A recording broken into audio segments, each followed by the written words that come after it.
Est-ce qu'une erreur peut vraiment être effacée ou devons-nous vivre toute notre vie avec ce que nous avons fait? Est-ce que tout peut être pardonné? Est-ce que demander pardon est un signe de faiblesse ou au contraire une preuve de force? Des questions qui sont importantes, qui sont pertinentes, peut-être que vous voulez poser. On va en discuter aujourd'hui, restez avec nous.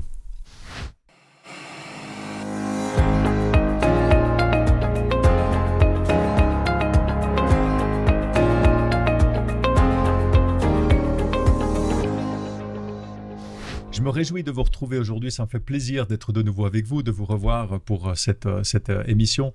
On est toujours dans cette thématique de tout notre trimestre, grandir dans sa relation avec Dieu. Nous en sommes aujourd'hui à la 10e étude qui s'intitule « Repentance et pardon ». Donc c'est un sujet qui n'est pas des moindres. Et pour discuter de cette thématique qui est très vaste, qui est très riche, 2 invités avec moi qui sont sur ce plateau. Daniela, à ma gauche, merci beaucoup d'être de nouveau là. Avec plaisir. Et puis Caïk aussi, merci d'être là, d'être aussi de nouveau là. Ça me fait plaisir de vous retrouver tous les deux. Et pour ceux qui ne vous connaissent peut-être pas encore, parce que peut-être qu'il y en a, je vous laisse je vous laisse dire un petit mot pour vous présenter. Je ne sais pas qui veut commencer, Caïk. Alors, les dames d'abord. Oh, les dames d'abord. D'accord, merci. Je m'appelle Daniela Galpry. Je m'intéresse à l'être humain, à son devenir, aux textes qui sont là pour nous faire réfléchir. Et à côté, j'enseigne aussi l'hébreu et le Premier Testament à la faculté adventiste de théologie à Collonges-sous-Salève. Et je crois, vous deux étiez mes étudiants. Oui, absolument. Voilà. Absolument. Je me rappelle des bonnes notes, mais aussi des moins bonnes notes. Non, bien. Merci. Moi, j'ai eu des bonnes notes. Non,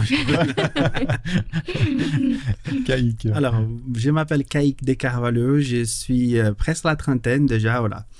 Je suis marié à Hélène, papa à Elisa, et je suis pasteur aux églises adventistes des Sion et Clarens avec Roberto Marquez aussi, pasteur là-bas. Voilà, qui est donc en Suisse romande. En Suisse romande, voilà. Une église en Valais, l'autre juste à côté de Montreux. Ouais. Actuellement, j'habite en Valais, donc toujours en Valais, toujours ensoleillé. Magnifique, excellent, bravo et merci d'être ici. J'aimerais commencer en vous posant une question un peu plus existentielle, une question assez pratique dans votre expérience. Est-ce que vous pouvez partager avec nous une expérience soit de demande de pardon, soit de pardon à quelqu'un qui vous a fait du tort ou du mal? Alors, je vous rassure, je ne vous demande pas de rentrer dans les détails des choses qui vous appartiennent, mais plutôt de partager, je dirais plutôt votre état d'esprit, votre façon dont vous avez vécu ce processus. Et comment est-ce que vous étiez avant ce processus? Comment est-ce que vous étiez après? Qu'est-ce qui a changé en vous ou dans votre vie par rapport à cette expérience? Voilà, qu'est-ce que c'est les pardons, n'est-ce pas? C'est ça. Moi, j'ai dû demander pardon, bien sûr. Mais il y a un épisode qui me frappe jusqu'à ces jours, en fait. C'est parce que qu'est-ce qui se passe lorsque la personne ne te demande pas pardon? Et puis, avec beaucoup de prières et beaucoup d'amitié, des amis qu'on a pu parler, évoquer des différentes choses. Et puis, j'ai compris qu'est-ce que c'était le pardon pour moi, en fait. Donc, aujourd'hui, j'ai pardonné cette personne, même si elle ne m'a pas demandé pardon. Et je me suis rendu compte que parfois, les pardons, c'est beaucoup pour me libérer moi d'un poids qui était lourd à porter, quoi. Donc, on va en parler pour l'étude après, mais les pardons, il y a un double sens, mais il y a pour moi dans cette situation spécifique, il y a eu un poids, un pouvoir délibérateur, en fait. Moi, je suis délivré d'un poids qui je porte plus parce que j'ai pardonné cette personne, même si, jusqu'à ce jour, elle ne m'a pas demandé pardon. Ouais. Voilà. Donc de pardonner à quelqu'un, toi, dans ton expérience, pardonner à quelqu'un, on a des fois l'impression que c'est quelque part la soulager ou lui faire un cadeau, je ne sais pas, alors qu'en fait, c'est un cadeau à toi-même que tu te fais en premier. Ça peut, ouais, exactement. Enfin, ça peut avoir c'est les deux sens, mais en premier, c'est quelque chose que j'ai fait pour moi aussi.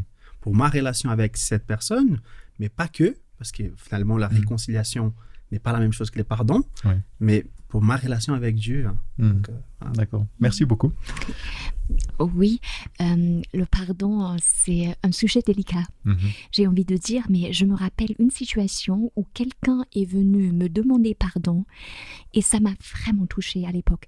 Parce que et c'est rare que quelqu'un vienne demander pardon pour quelque chose de grave, pour les petites choses. Pardon, j'ai oublié, etc. Oui, là.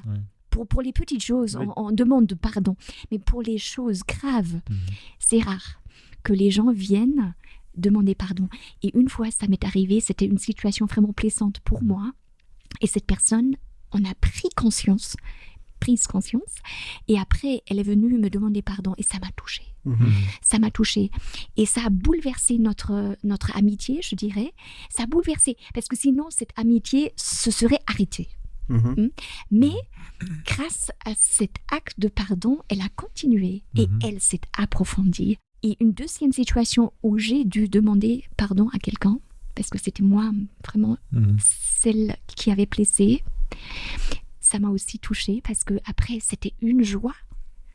Après savoir demander pardon à cette personne, c'était une joie. Mais une joie, une libération, comme tu l'as dit.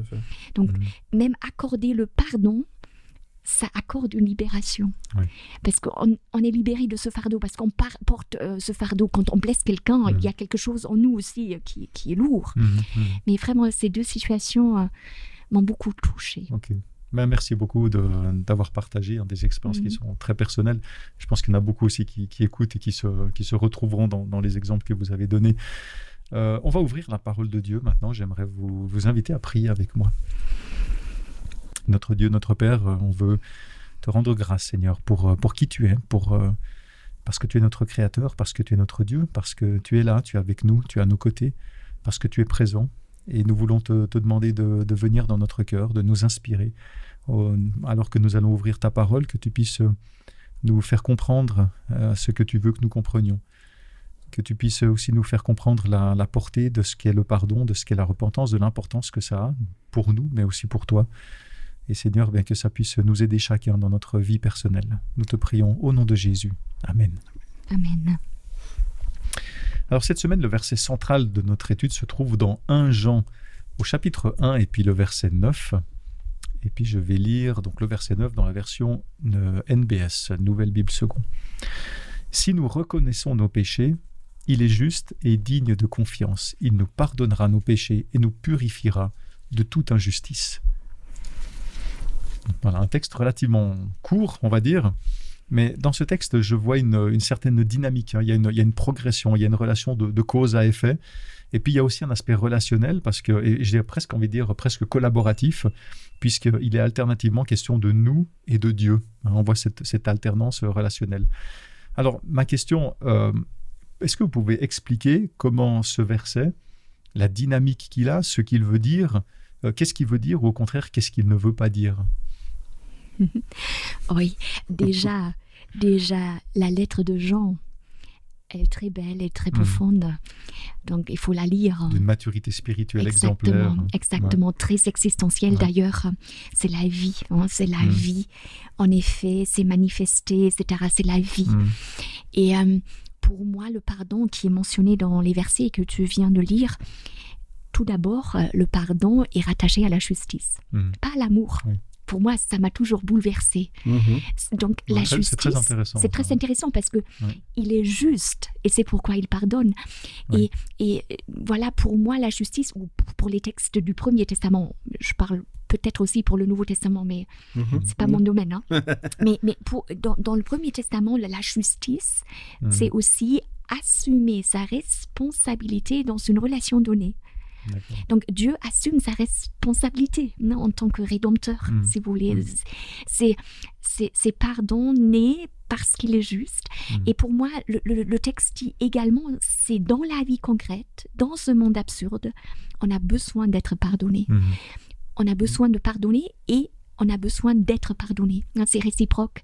Et parce qu'on est tous des électrons un peu, ce virus du mal nous a contaminés tous. Donc, on a besoin, c'est relationnel, c'est profond. Et le pardon est nécessaire pour que la vie puisse triompher, je dirais. Parce que si quelqu'un est blessé, il meurt un petit peu. C'est un meurtre, si vous voulez. Et le pardon, il peut réparer. Et je pense qu'il répare. Pour que la vie puisse continuer dignement. Et la dignité humaine aussi. Pour moi, il y a beaucoup de choses. C'est très illustratif ce que je vais dire, mais quand tu parles, ça me fait penser comme à une corde ou quelque chose avec quelque chose qui coule dedans. On peut imaginer la vie, puis il y a un nœud. Et ça bloque. Et quand on défait le nœud, c'est de nouveau fluide. Alors, c'est une petite image, une petite symbolique sur ce que tu dis, mais voilà, ça me passait par la tête, je l'exprime. Si ça peut aider des gens pour comprendre un peu mieux. Voilà. Pour moi, c'est intéressant cette question du verset que tu as lu, de la reconnaissance. Si nous reconnaissons nos péchés. Et puis, dans l'action, disons, il y a un double sens. C'est-à-dire, si nous reconnaissons nos péchés, il est digne et juste de pardonner et purifier. Et pour moi, cette double dimension, elle est importante parce qu'en fait, cette reconnaissance du péché, du mal, on utilise le mot péché, mais voilà, c'est l'incarnation du mal quelque part. Enfin, c'est la manifestation du mal, le péché. Et pour moi, c'est important parce qu'en fait, cette reconnaissance, elle a un sens d'abandon aussi. C'est-à-dire, nous abandonnons le péché et puis nous sommes pardonnés nous sommes pardonnés parce que nous avons changé d'attitude et là, nous sommes purifiés de l'injustice, en fait. Donc, comme tu as dit, Daniel, j'aime beaucoup cette dimension d'injustice et pardon parce que l'évangile, il est toujours communautaire. On vit l'évangile de manière communautaire. On ne vit pas seul. Même si on n'est pas chrétien, on ne vit pas seul. On n'est pas des îles. Et pour avoir cet esprit communautaire et pouvoir vivre ensemble, il faut savoir se pardonner. Sinon, c'est impossible de vivre ensemble. Et donc, la Bible décrit plusieurs fois, à plusieurs épisodes, des situations idéales. Donc, Paul, il va dire « Pardonnez-vous réciproquement ». Parce que moi, j'ai fait du mal aussi. J'ai subi le mal, mais j'ai fait aussi du mal. Et ce monde, disons, idéal, cet esprit fraternel idéal, c'est ce que la Bible nous conseille de faire. Donc, les pardons, il est la clé relationnelle pour pouvoir vivre ensemble. C'est une déclinaison de l'amour, en fait. Si j'aime, il faut savoir aussi pardonner. Et comme tu dis, demander pardon aussi.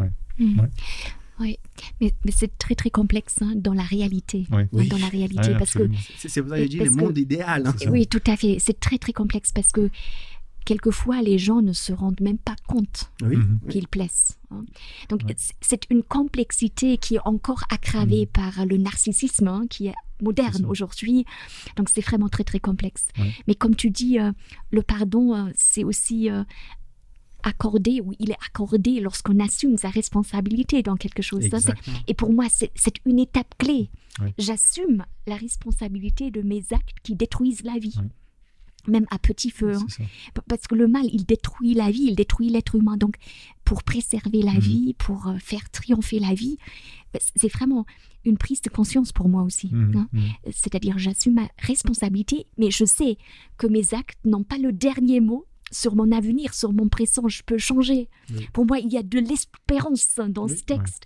Parce que on peut repartir à zéro et rester à zéro. C'est pas seulement repartir à zéro. Non, rester à zéro. Donc, c'est ça. Il y a de belles perspectives dans ce texte. C'est-à-dire, là, oui. Mais c'est aussi assumer sa responsabilité. Mais c'est vrai que c'est un sujet très, très, très important. Enfin, on en discutait juste avant de commencer avec Daniela.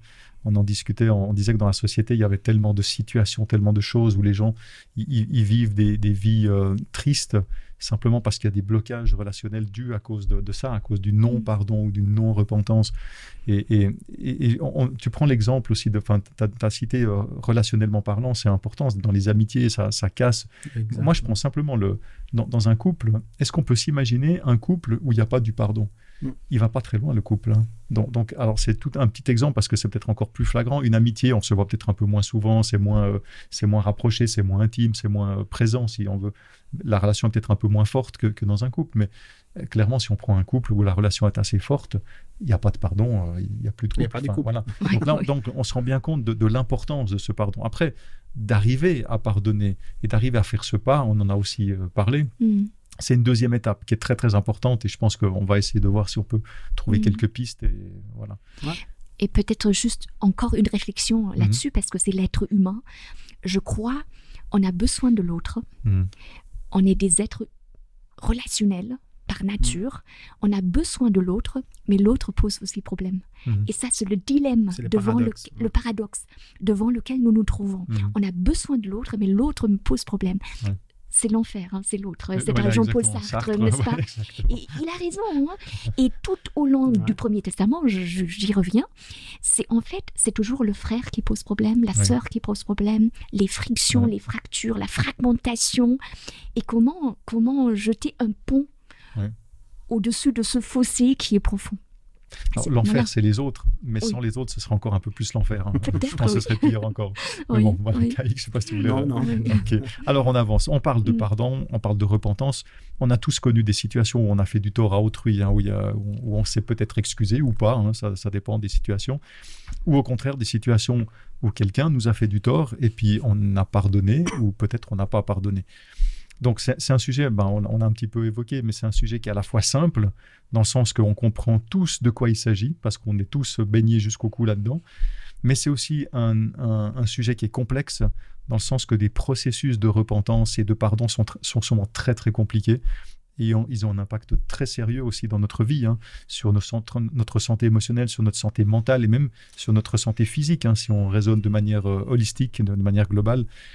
Alors, indépendamment de l'impact sur nous-mêmes, la repentance et le pardon, c'est des éléments, clairement, on l'a dit aussi, c'est des éléments qui sont majeurs dans nos relations avec les uns avec les autres, dans la qualité de la relation, hein, dans la profondeur des relations. Alors, ça dépend tout ce qu'on veut, mais à un moment donné, c'est absolument indispensable. Là, on parle des relations humaines. Et puis, j'ai envie de vous poser la question, et puis avec Dieu, parce que là, on est en train d'étudier la Bible, on est dans une étude de la Bible pour mieux le découvrir, pour mieux savoir qu'est-ce que lui, il veut nous enseigner, il veut nous dire.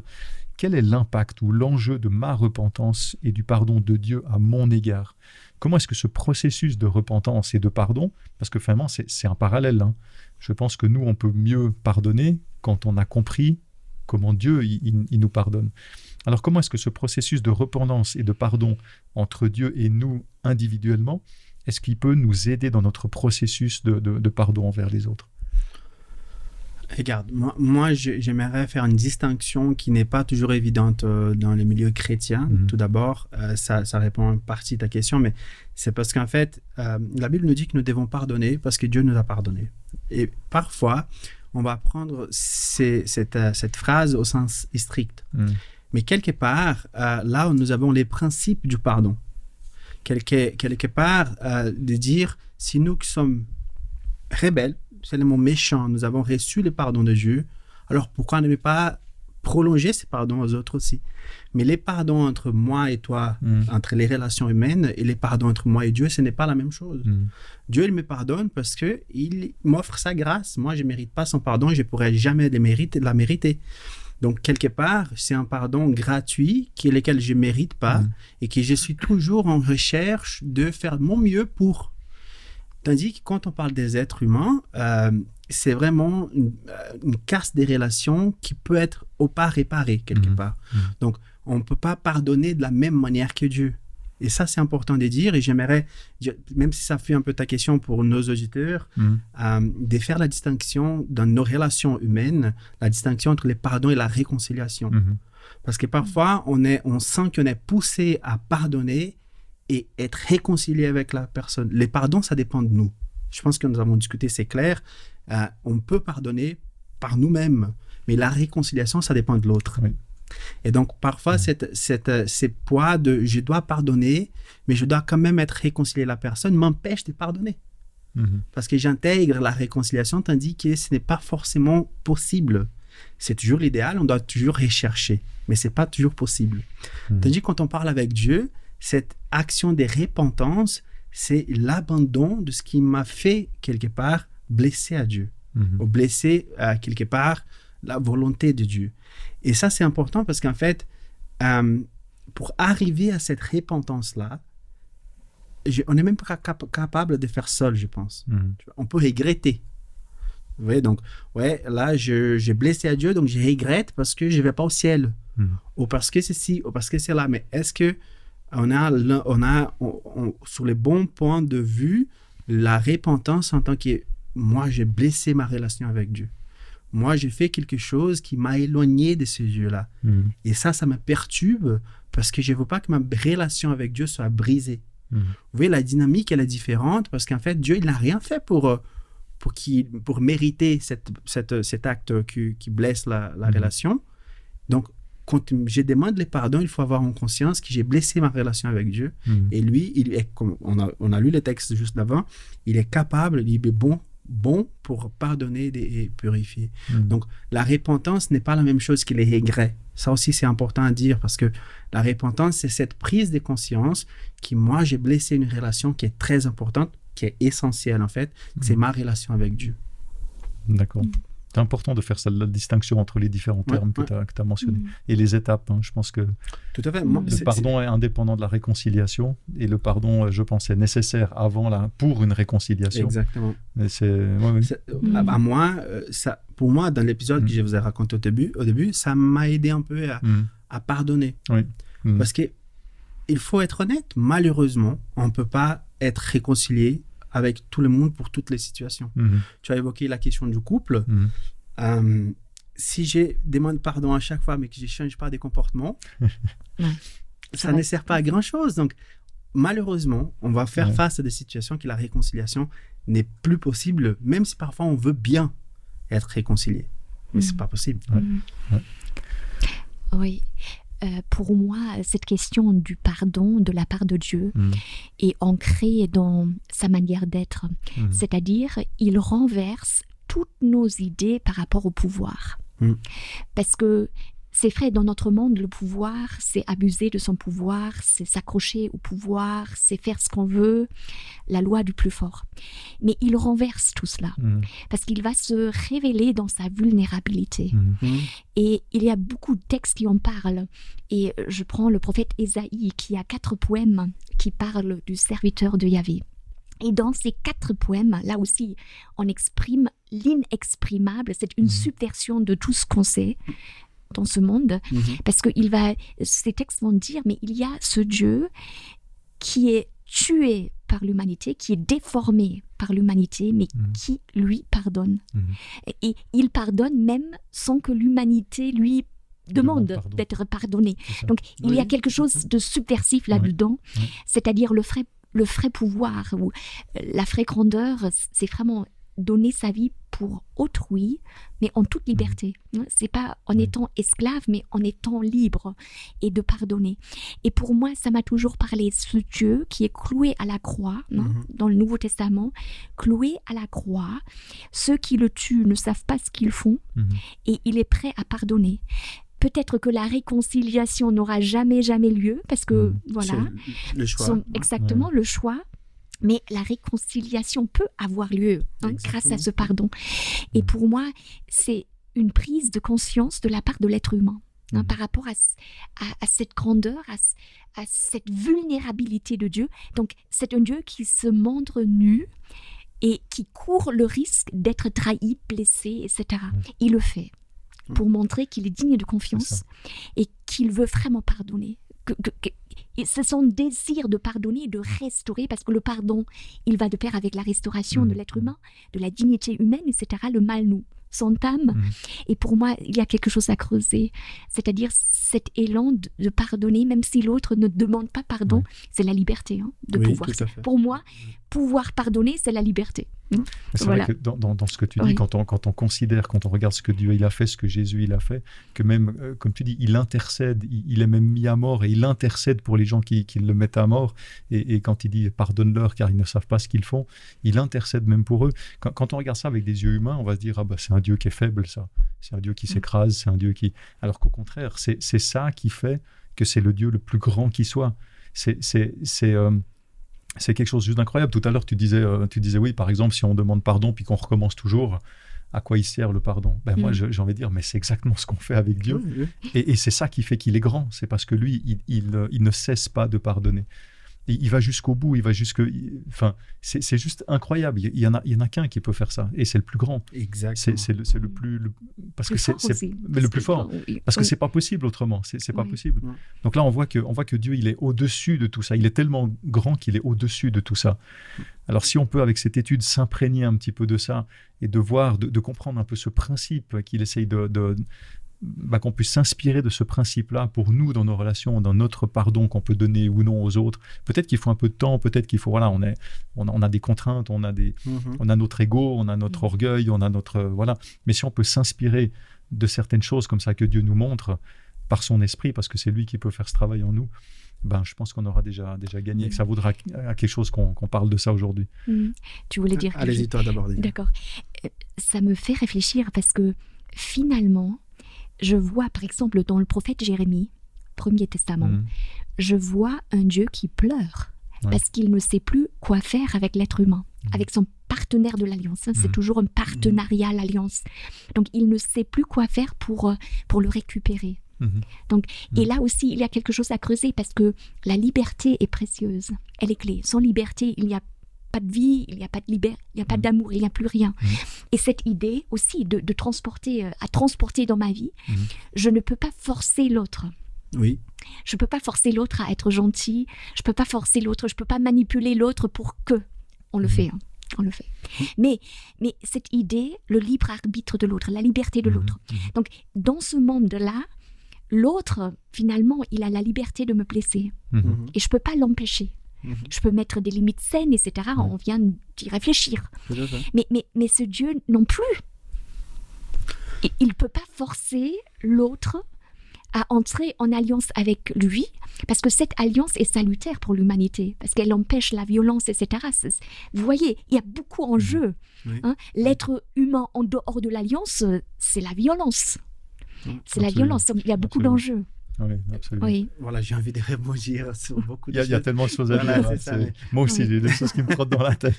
Mais en fait, pour moi, dans la Bible, le pardon de Dieu, c'est la grâce. Paul, il va dire que nous avons été réconciliés avec Dieu par rapport à la mort du Christ. Et pour moi, c'est justement ce pardon qui nous a offert. En fin de compte, les choix nous appartiennent, mais nous avons été réconciliés avec le Christ. Mais les choix de faire effectif et concrétiser cette réconciliation, ça m'appartient. Et tu as dit oui, donc finalement, on fait ça avec Dieu, on demande pardon, on refait la même chose. À quoi ça sert le pardon alors? Donc le pardon entre moi et Dieu, c'est cette posture, attitude que je n'ai pas abandonné ma relation avec Dieu.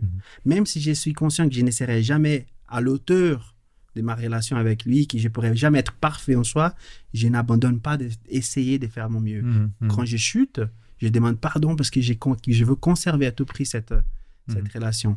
Il y a une dernière chose, si je peux, c'est qu'en fait, j'ai beaucoup parlé de quand nous on subit le mal, mais il y a aussi une dimension qui m'a été...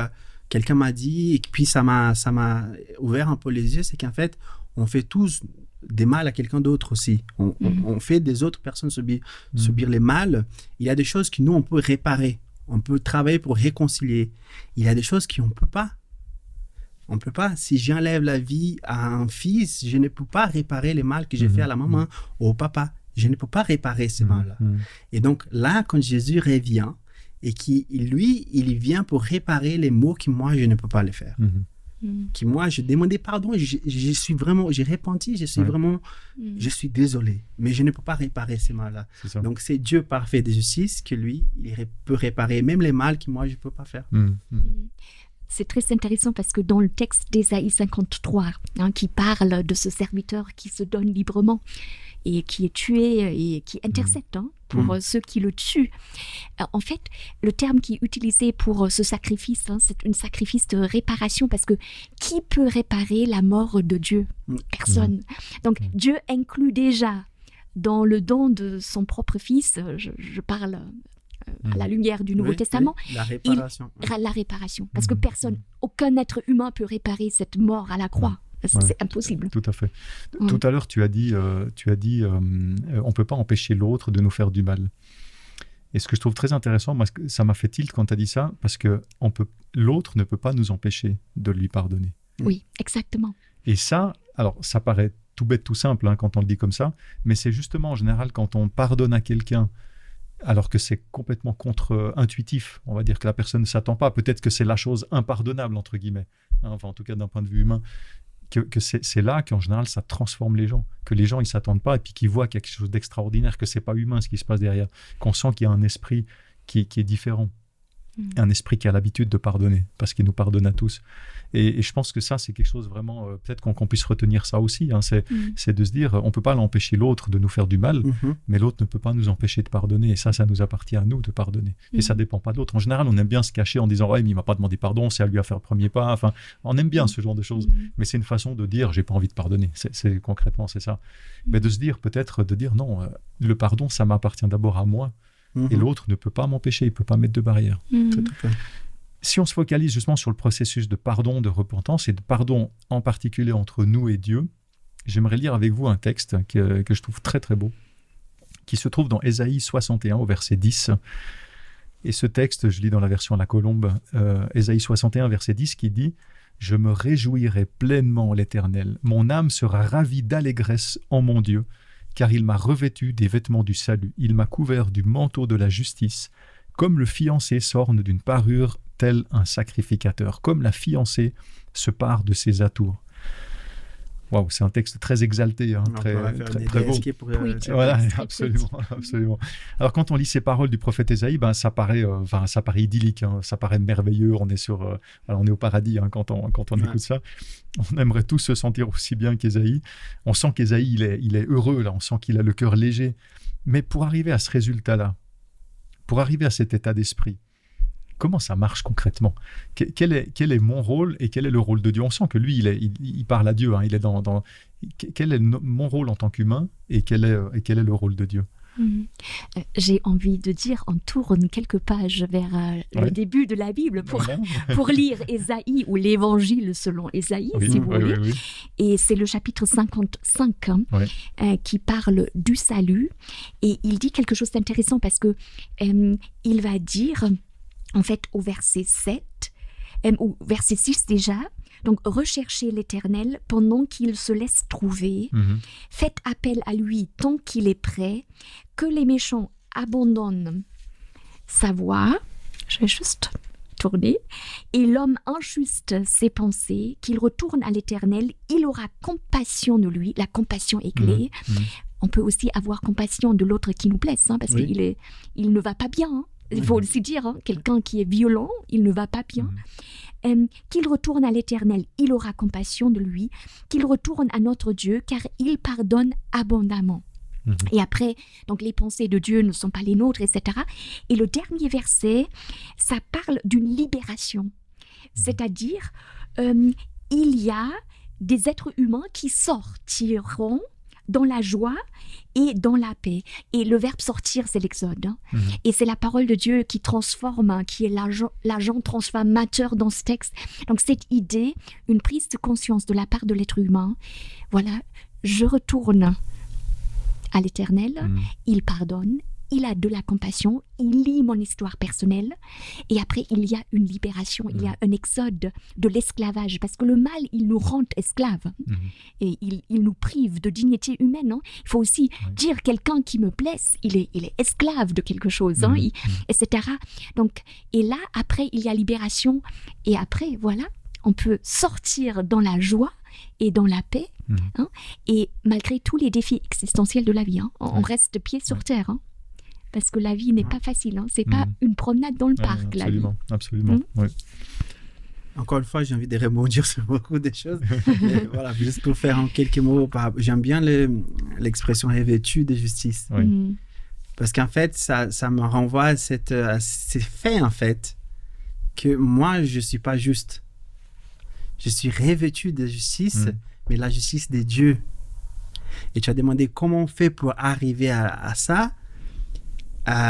Il faut savoir demander pardon et se faire pardonner aussi. Comme on a dit au tout début, c'est un lien communautaire, c'est un évangile communautaire. On a reçu ces pardons de Dieu.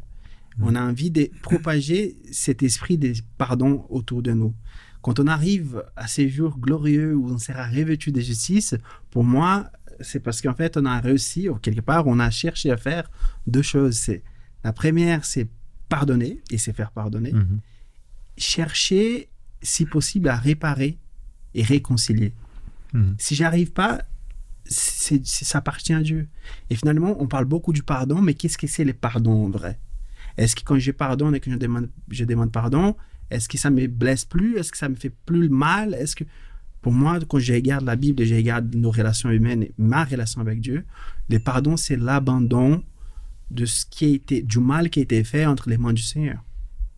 Ça ne m'appartient plus. Ça ne veut pas dire que ça m'a marqué, ça m'a pas marqué et que ça me blesse plus. Ça peut blesser. Si tu perds quelqu'un, voilà, ça peut blesser. Mais on abandonne ça entre les mains du Seigneur. Parce que la justice, finalement, ça lui appartient. Tu as soulevé un élément que je trouve très intéressant. J'aimerais juste m'attarder là-dessus. Tu as dit tu as énoncé l'aspect d'accepter ce pardon. Et je pense que c'est vrai qu'on parle beaucoup de pardonner, de se faire pardonner. Se faire pardonner par Dieu, de demander pardon ou de pardonner aux autres. Mais finalement, c'est tout aussi important d'accepter le pardon. Parce que combien de fois est-ce qu'on demande pardon à Dieu, mais finalement, nous, on ne se sent pas pardonné. On garde ça en nous et puis on demande 36 fois. Alors, ça montre que ça nous touche et puis qu'on est... Voilà, mais l'acceptation de ce pardon, je crois qu'il est tout aussi libérateur que de pardonner soi-même. Et c'est un aspect supplémentaire peut-être dont on n'a pas parlé jusqu'à maintenant, mais il faut aussi pouvoir accepter ce pardon.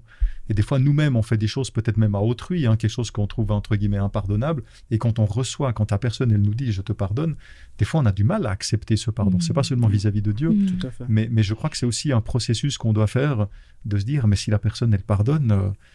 il faut enlever ce poids des épaules, quoi. Il faut accepter ce pardon. Mais le pardon aussi, c'est un processus. Oui. Les blessures, elles restent. Je dirais même le Christ cloué à la croix, il avait cette maturité. C'est vrai, il n'a pas rendu l'insulte. Il s'est fait insulter, il n'a pas rendu l'insulte. Mais toute parole blessante laisse une trace en nous. Et après, la gérer de façon mature, etc. Même si c'est guéri, il y a une cicatrice. Exactement, il y a une cicatrice, etc. Donc, ça demande un cheminement. Un cheminement. Absolument. Et pour moi, c'est quelque chose de très, très intelligent. Je dirais, les personnes qui pardonnent, qui se laissent pardonner aussi, c'est un signe d'intelligence incroyable. Aussi une grâce, parce que Dieu voilà, il est là avec nous dans tout cela. J'aimerais lire avec vous encore un passage qui se trouve dans le Nouveau Testament, celui-là, dans Actes 3, les versets 19 et 20, où le texte il dit « Repentez-vous donc et convertissez-vous pour que vos péchés soient effacés, afin que des temps de rafraîchissement viennent de la part du Seigneur et qu'il envoie celui qui vous a été destiné, le Christ Jésus. » Alors là, c'est les versets 19 et 20. Dans le verset 19, il est écrit que il a écrit ce que nous devons faire pour avoir le pardon de Dieu, c'est-à-dire se repentir et se convertir, d'après ce que dit le texte. Est-ce que vous pouvez expliquer concrètement qu'est-ce que ça signifie? Quelle est la différence entre les deux, se repentir, se convertir? Et puis le verset 20, il parle de temps de rafraîchissement que Dieu nous envoie et aussi de la présence de Jésus qui nous a été destiné. Qu'est-ce que ce temps de rafraîchissement? Quel est le rôle de Jésus dans ce processus de repentance, de pardon qui mène à la justice et puis à la vie éternelle? Alors, je vais peut-être m'étarder moins sur le « repentez-vous ». Je pense qu'on a passé un peu par ces termes, mais c'est vraiment l'abandon, c'est-à-dire l'abandon du comportement, de ce qui blesse une relation. Donc, c'est cette repentance vraiment profonde, une prise de conscience du mal qui a été fait. Et puis, les termes « convertissez-vous », voilà, c'est finalement la prédication de Jean-Baptiste, ça, quoi. Repentez-vous et convertissez-vous. Et donc, cette conversion, c'est vraiment... Qui est aussi des fois traduit par changer radicalement. Exactement. Non, mais c'est une autre manière de penser. C'est un changement des directions radicales. Donc, c'est-à-dire que je suis vers quelque chose, je chemine vers quelque chose, et lorsque je me répands et je me convertis, je change de direction. Je veux bien mettre une image dans cette direction, c'est-à-dire je chemine maintenant vers une relation plus proche avec Dieu. Donc, c'est à travers la repentance et la conversion ce que j'ai construit et je concrétise une relation solide avec mon Créateur, avec Jésus. Et puis, donc, la question du rafraîchissement, j'ai beaucoup réfléchi sur ça, sur les termes les termes de acte, en fait. Et pour moi, je vois beaucoup, vraiment, c'est cet aspect d'un nouveau souffle. C'est-à-dire, comme tu as dit juste à l'instant, d'accepter ces pardons, accepter ces nouveaux changements de direction. J'ai pris un nouveau souffle parce que maintenant, je suis pardonné. C'est beaucoup, il y a vraiment un lien avec le travail du Saint-Esprit en nous, parce que finalement, c'est lui qui nous apprend ce que Jésus nous enseigne, nous dit. Et pour moi, c'est ces nouveaux souffles que nous recevons lorsque nous avons accepté la grâce du pardon qui nous a été offerte. Merci beaucoup. J'ai envie de dire, cette métanoïa grecque, c'est vraiment aussi un renouvellement de l'intelligence. Hein. C'est vraiment quelque chose de nouveau, une recréation, si vous voulez. Hein. Il y a quelque chose de nouveau. Non, voilà. Et si je prends la métanoïa hébraïque, hein, voilà, je retourne à chouv. Et chouv, c'est retourner, c'est vrai, faire volte-face, mais c'est aussi restaurer. C'est la même racine qui parle d'une restauration. Donc pour moi, le fait de revenir à Dieu, de retourner à Dieu, c'est aussi une restauration de ma dignité humaine. Psaume 23, hein, mon âme est restaurée, c'est chouve, hein, c'est cette idée qu'un retour à Dieu, un retour authentique à Dieu, grâce à Dieu, parce que c'est lui qui est derrière tout cela, ça restaure. Ça restaure la dignité humaine, ça me restaure en tant qu'être humain. Donc, je retrouve la vie parce que rafraîchir et tout ça, ça parle de la vie, c'est la vie en abondance. Absolument. Hein, c'est malgré les circonstances. Hein, parce que les circonstances de la vie, elles restent ce qu'elles sont. Mais après, on devient peut-être un porteur d'espérance hein, dans le désespoir, dans les ténèbres, etc. Il y a des fleurs qui poussent même dans le désert. Exactement. Et ça, c'est la force de Dieu. Oui. Très bien, on arrive malheureusement au terme de cette étude. C'est riche, on pourrait continuer très longtemps parce qu'il y a beaucoup de choses à dire. Hein. Vraiment, c'est tellement central, tellement important et la Bible en parle tellement bien, j'ai envie de dire. Mais qu'est-ce qui est pour vous, et je reprends ma question habituelle, mais pour moi qui est assez fondamentale, qu'est-ce qui est pour vous important? Qu'est-ce qu'on peut retenir le plus de cette étude, à votre avis? Qu'est-ce que vous avez peut-être... qu'est-ce qui vous a apporté le plus et que vous aimeriez le partager avec nous? Pour moi, peut-être cette prière à Dieu, si vous voulez, de devenir sensible lorsque je blesse l'autre. Parce qu'on peut être insensible. Et d'ailleurs, le prophète Ézéchiel parle d'un cœur de pierre qui deviendra un cœur de chair après la repentance. Donc cette idée de devenir sensible à l'autre et de distinguer entre les situations. Quand est-ce que je suis vraiment invitée à demander pardon à quelqu'un et quand est-ce que l'autre a peut-être tellement narcissique hein, que toute parole est déjà blessante. Vous voyez ce que je veux dire. Ça demande une sagesse incroyable, une manière d'être à l'écoute de l'autre, à l'écoute de Dieu, à l'écoute de la vie, etc.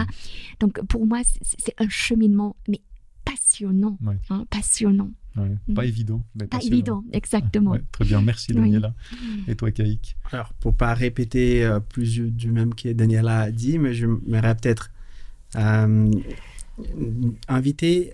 j'y reviens au tout début finalement, c'est les textes des 1 Jean 1:9. Si nous reconnaissons nos péchés, il est juste et digne de confiance, il nous pardonnera de nos péchés et nous purifiera de toute injustice. C'est de ne pas oublier qu'il n'y a aucun mal que Dieu ne peut pas pardonner. Il n'y a rien que je puisse faire, aussi grave qu'il soit, et je sais que parfois on a l'impression qu'on a fait des choses tellement graves que Dieu, je ne peux pas m'approcher de Dieu. Je suis tellement pécheur, je suis tellement mauvais, je ne peux plus m'approcher de Dieu. Et la Bible me montre que peu importe mon chemin, peu importe le mal que j'ai fait ou que j'ai subi, Dieu, il peut pardonner. Et ça, c'est important de rappeler. De garder vraiment ça. De garder ça à cœur, parce qu'en fait, les pardons, c'est la délivrance du mal. Et lorsqu'on met une barrière, donc ça c'est limite, Dieu ne peut pas pardonner, on met une barrière sur la grâce de Dieu. Et donc, de se rappeler, Dieu, il peut pardonner. Repentez-vous, convertissez-vous, mais Dieu, il peut pardonner. Très belle conclusion. Merci beaucoup pour votre partage. Voici les 5 essentiels de la semaine. Premièrement, la repentance commence par un pas simple, mais courageux. Reconnaître honnêtement nos erreurs. Deuxièmement, Dieu ne pardonne pas parce que nous le méritons, mais parce qu'il est fidèle et digne de confiance. Troisièmement, quand Dieu pardonne, il ne fait pas que nous excuser, il nous purifie et nous libère. Quatrièmement, plus nous faisons l'expérience du pardon de Dieu, plus nous apprenons à pardonner aux autres. Et cinquièmement, la repentance ouvre la porte à un renouveau profond et à une vie remplie de paix et d'espérance. Voilà, mais il ne me reste plus qu'à vous remercier grandement pour votre présence. Ça m'a fait très plaisir de partager tout ça avec vous. En tout cas, moi, ça m'a beaucoup enrichi. J'espère vous aussi. Merci. Je vous réinviterai, hein, vous inquiétez pas, je vous contacterai, on trouvera un petit moment, on verra les textes qui vont sortir. Mais en tout cas, c'était vraiment un plaisir. Avec donc, plaisir. Merci beaucoup. Merci à vous deux. Merci. Et j'aimerais aussi vous remercier, vous, de votre fidélité, vous remercier pour tout ce que vous nous apportez. Et n'hésitez pas aussi à mettre en commentaire. On sait que le pardon, la repentance, c'est des sujets qui sont vastes, qui nous imprègnent tous. On est tous dedans. Et n'hésitez pas à mettre vos commentaires sur peut-être des expériences, peut-être des choses qui peuvent nous aider les uns les autres, ou peut-être si vous êtes d'accord, pas d'accord, si vous avez des choses à ajouter. Donc n'hésitez pas à le faire. Et puis j'aimerais aussi profiter de vous remercier à tous ceux qui nous font des dons et qui nous aident financièrement. Ça nous fait très très plaisir, on en a besoin. Donc merci beaucoup et je vous encourage aussi, si vous le désirez, si ça vous plaît, si ce qu'on fait vous intéresse, un grand merci pour tout ce que vous ferez pour nous. Voilà, il ne me reste plus qu'à vous souhaiter une très bonne semaine et à vous dire à bientôt. Au revoir.